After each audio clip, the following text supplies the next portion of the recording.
Pro Group Management. Workers' comp that works for you. You are watching 7 at 7, powered by the Las Vegas Review-Journal, the largest news team in Nevada.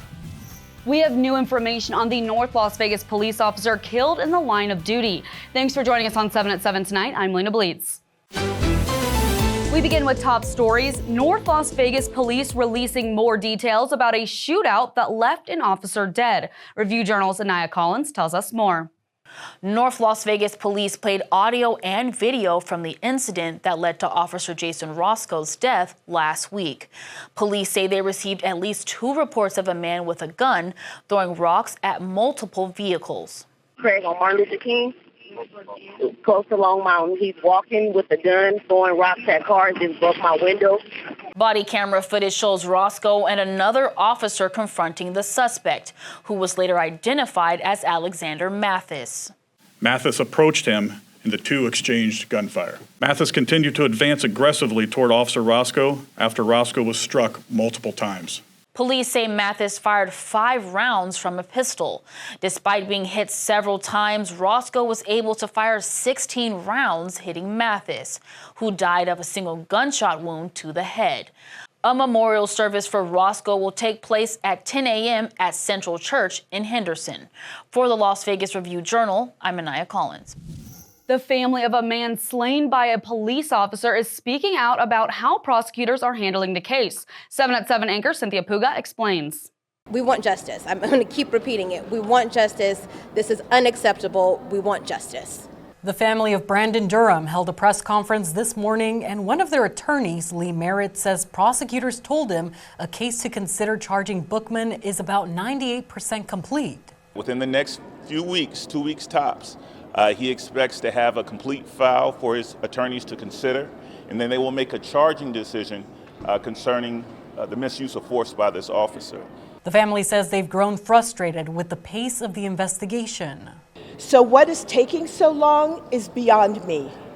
I am absolutely disappointed in the way this has been handled. Think about how my life has been ruined, how my life has been forever changed, because I never thought I would ever encounter something like this. Brandon Durham was fatally shot inside his home by Officer Alexander Bookman on November 12th.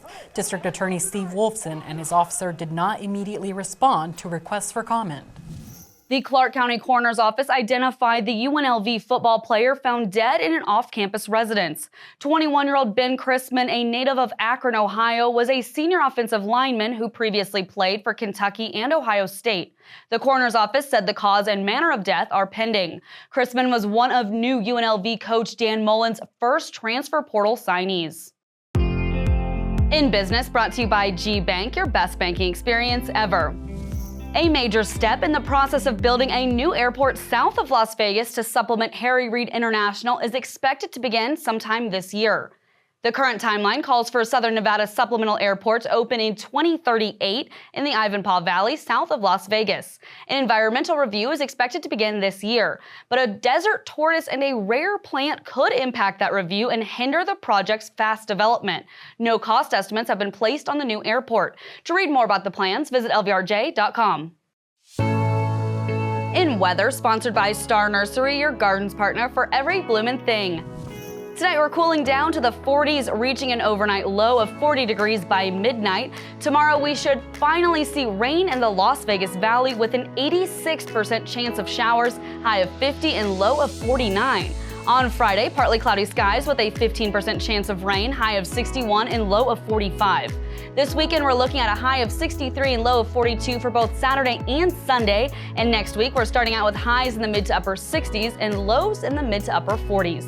If you see any rain or snow, please send in your photos to 7@reviewjournal.com. Now for entertainment, sponsored by Arizona Charlie's with live entertainment every weekend at both locations. Go to ArizonaCharlies.com to see who's playing. Backstreet's back in Vegas. The Backstreet Boys officially announced their new residency at the Sphere, making them the first boy band to play at the venue. LVRJ Entertainment columnist John Katzlamidas has the scoop. We had been wondering who would be the first pop act to play Sphere. It turns out it is the Backstreet Boys, who have announced a 9-show residency from July 11th through July 27th this summer. The Backstreet Boys are no stranger to performing in Las Vegas and in residency. They played 80 shows at the then Axis and Zappos Theater at Planet Hollywood from 2017 through 2019. They're following U2, the Eagles, Anima, Fish, Dead & Company, and Kenny Chesney to headline the Sphere. In Health, brought to you by Centerwell Senior Primary Care. Discover primary care focused on you. Regional leaders gather at the World Market Center as the city of Henderson hosts its second Fentanyl Awareness Summit. Officials updated the community on efforts to reduce youth overdoses. They also discussed opportunities to intervene through the criminal justice system to treat those with opioid use disorder. Since the first Fentanyl Awareness Summit in 2023, Henderson launched its Don't Risk It All with Fentanyl awareness campaign at local schools. The city also hosted 31 community outreach events. Now for a sports update brought to you by PT's Taverns. With over 65 locations, there's a PT's near you. Visit ptstaverns.com. Dominic Lavoie here with an update on UNLV basketball. Tuesday night marking the Runnin' Rebels' second consecutive win. UNLV handled the Air Force Falcons at home 77-52, a win that head coach Kevin Kruger can find a lot of good in. When we go back and watch the film, we're going to be really proud of how our spacing and how it got better kind of as the game went on, and we were able to kind of get Air Force into some closeouts and able to attack and make plays from there. The Runnin' Rebels now prep to visit Fresno State Saturday. Vegas Nation, brought to you by Station Casinos, STN Sports. Download the app today. I'm Heidi Fang, and the Raiders coaching staff for the upcoming season is now official. Pete Carroll retained two of the team's previous coordinators, Patrick Graham on defense and Tom McMahon for special teams. Also back from last season are defensive line coach Rob Leonard, tight ends coach Luke Steckel, and senior offensive assistant Joe Feldman. Of note, Greg Olson returns to the Silver and Black to coach the quarterbacks, and Carroll's son Nate will serve as the quarterback's assistant. Carroll's other son Brennan is also on board as an offensive assistant and run game coordinator. Sports betting brought to you by Las Vegas Paiute Tribal Smoke and Cigar Shop. The PGA Tour's Genesis Invitational moved south to Torrey Pines this week because of the wildfires in Southern California. The course change impacted the odds, although Scotty Scheffler is still the plus 450 favorite at the Westgate Superbook. Rory McIlroy is a 7-1 second choice, followed by Colin Morikawa at 16-1. Justin Thomas is next at 18-1 with Hideki Matsuyama at 20-1 odds. Ludwig Aberg, who shot 9 under in the opening round at Torrey Pines last month, is 25-1. In your 7 at 7 lifestyle news, sponsored by Palms Casino Resort, your Vegas to California connection. 6 Las Vegas restaurants make Yelp's list of top 100 places to eat in the U.S. for 2025. Milpa, lauded for its tortillas, ranked highest among the local eateries, coming in at number 19 on the list. Toasted Gastro Brunch, known for its stuffed French toast and eggs Benedict, landed at 43. The Japanese restaurant Hachi came in at 67, and Slater's 50-50 landed at 77. Top Sushi and Oyster 2 stood at 82, and Prime 141 rounded out the Vegas restaurants at number 88.